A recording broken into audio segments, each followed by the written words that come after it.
محترم سامعین و ناظرین، ایک چھوٹا سا سوال ہے کہ ایک بچہ ہے نابالغ لیکن قرآن مجید کا وہ حافظ ہے۔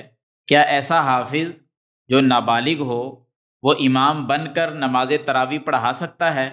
تو جواب نوٹ کیجئے، پڑھا سکتا ہے۔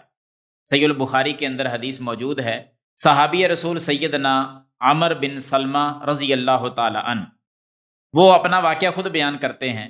لمبا واقعہ ہے، تفصیل میں نہیں جاتے، مقصد کی بات آپ کے سامنے رکھتا ہوں۔ عامر بن سلمہ کہتے ہیں کہ میری عمر 6 سال کی تھی یا 7 سال کی تھی۔ 6 یا 7 سال کی عمر میں اپنے قبیلے کا امام بن کر ان کو فرض نماز کی جماعت کروایا کرتا تھا۔